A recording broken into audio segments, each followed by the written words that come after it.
Story number 6, we're going to go to John Fakler. John Fakler, this is a piece that's coming out of local 10.com. It's the ABC affiliate down here in Miami, South Florida area. I'll read you the headline and I'll read you the first couple graphs and I want you to comment. Headline, 4th arrest made in Broward real estate scheme.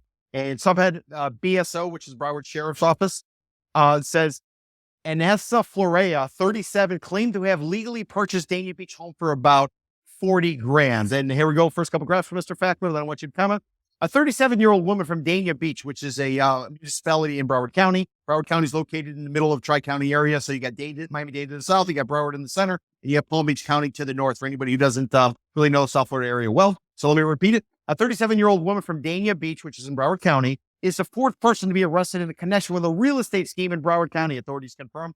Anessa Florea was taken into custody Tuesday on charges of grand theft, filing false documents, and burglary of an unoccupied dwelling. Story goes on to say, according to a arrest report, beginning in March of 2020, and this is a quote, a series of events perpetuated by Tyrone Jones, Jeffrey Aronson, and Michael Dupre, and later Yuri Damatov and Anessa Florea, occurred in order to fraudulently acquire a residence. That's the end of the quote. Located in the 4,000 block of Southwest 44th Terrace in Dania Beach, detectives from Broward Sheriff's Office said the property, which had been in foreclosure, was owned by U.S. Bank and Trust, but the group filed a fraudulent deed, and Jones and Aronson later, quote, applied for and received money from fraudulently obtaining a mortgage, end quote. Detectives said Jones also rented the home to a tenant. According to Florea's arrest report, the bank discovered that someone was living in the home on April 25th, 2022, after an unauthorized person had filed civil complaints to evicted tenants. So, Mr. Fakler, let me boil it down to for the audience.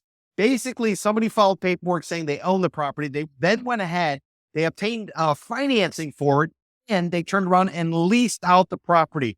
Mr. Fakler, is this an anomaly? Is this something common? And what should what's the words of wisdom for maybe somebody out there who's listening to this podcast and thinking, boy, this is, this is unique. How do they pull it off? Why don't you tell us, Mr. Fakler? You've been living in South Florida since the 1980s, so you've seen quite a bit. Well,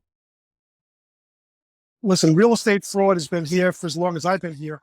Very popular type of fraud.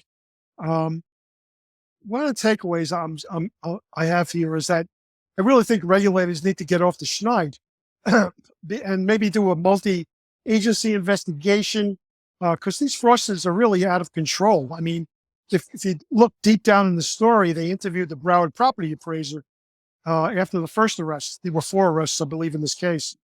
And what he said, it was one of the worst cases. It was a horrible type of fraud, but it was smart. He used the word smart. What's happening is the fraudsters are getting more creative. I mean, these guys essentially were glorified squatters.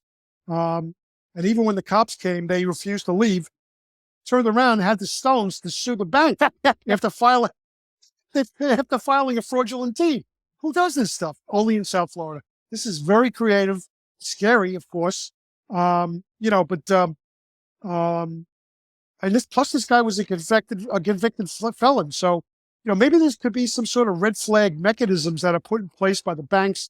I'm sure they have red flags that they look at, but also the government, but maybe get ahead of this a little bit with more stricter red flag mechanisms that'll show them, hey, there's some crazy ass fraud going on. We got to investigate it.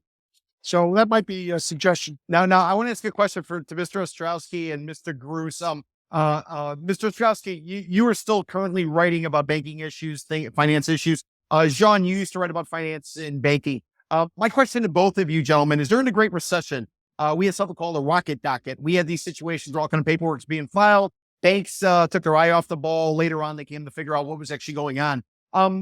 Is this an anomaly, or maybe it just sort of reflects the fact that maybe some of the corrections that the lenders made back then to deal with all the fraud that occurred leading up to the Great Recession basically wasn't really dealt with? Or is this simply a South Florida phenomenon? Anybody have any take on that?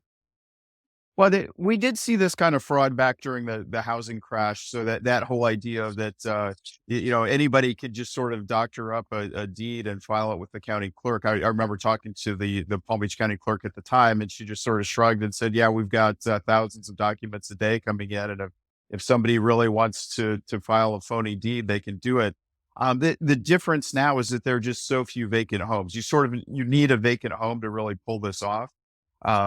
and there are just so few foreclosures right now that they're just there's not as much opportunity. But back 10 to 12 years ago, there were a couple foreclosures on every block, and so that opened up a lot of opportunity. If you had a vacant house, that made it much easier for me to rent somebody else's house and collect the payments as the sort of the phony owner. But I did note that one of the people accused of this scheme had spent some time as a guest of the government, and it just seems like these guys. It seems like they talk to each other, they trade tips, they trade advice. So I would I would bet that this guy probably heard about this in prison and is trying it now that he's on the outside. Interesting. And John Gruss, do you have any take on this? Is this a one-off, or is this maybe a canary in the coal mine as to what's coming down the pike as interest rates go up?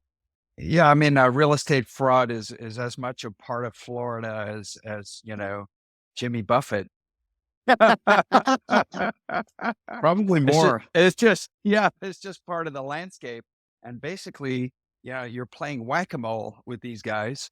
They're popping up, all different places with different schemes. And I always wonder, like, what is the responsibility of the lender in all of this? I mean, the thing is that is there an obligation for lenders to be a little more careful about those kinds of things? And I'm just wondering, how the how the banking regulators are viewing this, and there has to be some responsibility on the part of the lenders, and somebody missed the red flag. Certainly a convicted felon. I think that should have been there should have been a flag right there. But yeah, fantastic. Well, to your point about the historical roots of fraud in Florida. So Charles Ponzi, after his postage stamp scheme blew up in Boston, moved to Florida and ran a real estate scheme. So it's been with us for a century and probably longer. And it keeps reporters in business. That's right. Oh yeah.